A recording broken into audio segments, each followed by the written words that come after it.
Chit fund कंपनियों और सहारा समूह के द्वारा गरीबों का पैसा न दिए जाने से जन आक्रोश बढ़ रहा है। इसी कड़ी में सिविल लाइन स्थित शहर के तिकोनिया पार्क में ठगी पीड़ितों के आवाज़ नामक संस्था के बैनर तले धरना प्रदर्शन किया गया। इस धरना प्रदर्शन के माध्यम से जिन लोगों का पैसा सहारा समूह के बैंकों में और चिट फंड में निवेश करने के बाद निकासी नहीं हुई है, उसे वापस कराए जाने की मांग सरकार से की गई है। धरना प्रदर्शन को संबोधित करते हुए ठगी पीड़ितों के आवाज़ संगठन से राष्ट्रीय अध्यक्ष रमेश सिंह व प्रदेश अध्यक्ष राम सागर शुक्ला ने बताया कि केंद्र में मोदी की सरकार बनने के बाद से लगातार गरीबों के निवेश के लिए बनाई गई चिट फंड कंपनियों में ताला लगने का काम शुरू हुआ है। इसी तालाबंदी के बाद गरीब तबके लोग जिन्होंने अपना पेट काट कर कुछ पैसा जमा किया था, सभी का रुपया भी फंस गया है। संगठन सभी कंपनियों और सहारा बैंक में फंसे लोगों के रुपए की वापसी की मांग को लेकर आंदोलित हैं।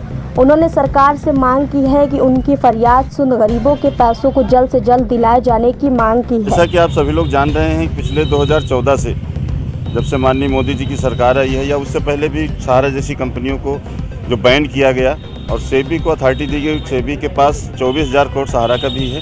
उसी तरीके से माननीय मोदी जी ने पीएसएल जैसी संस्था को बंद किया और 2014 में ही उन्होंने ताली बजा करके कहा था, मैंने 3 लाख कंपनियों को ताला लगा दिया, कहीं से चूंकि आवाज़ नहीं आई।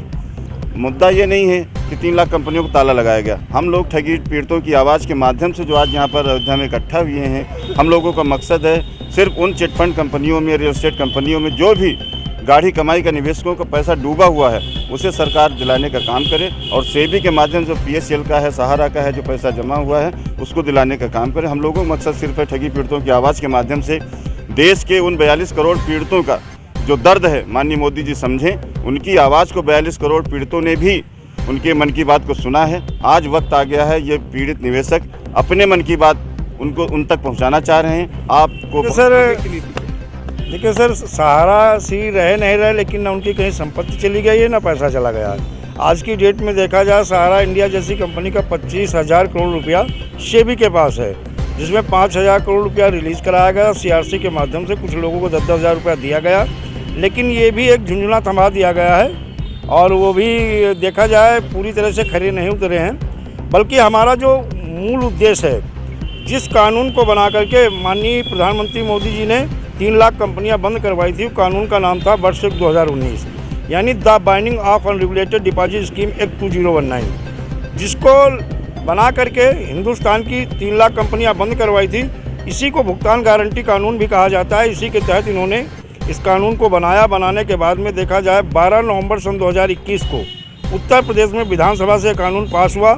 पास होने के बाद में देखा जाए पूरे भारत में तो लागू हो गया, लेकिन इसकी अनुपालना सुनिश्चित नहीं। इस कानून में प्रावधान है कि चाहे कोई कंपनी हो, सहारा हो, पल्स हो, कल्पतरु हो, साई प्रकाश, श्री राम, आपेश्वर, खेतेश्वर, ज्योतेश्वर, धोखेश्वर, साइंस सिटी, कल्प वर्षा या कोई क्रेडिट कोऑपरेटिव सोसाइटीज़ में प्रावधान है कि जो सक्षम अधिकारी जिला मजिस्ट्रेट को बनाया गया है वर्ष 2019 में।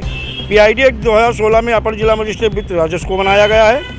इनकी ड्यूटी और इनकी जिम्मेदारी बनती है इसी कानून के तहत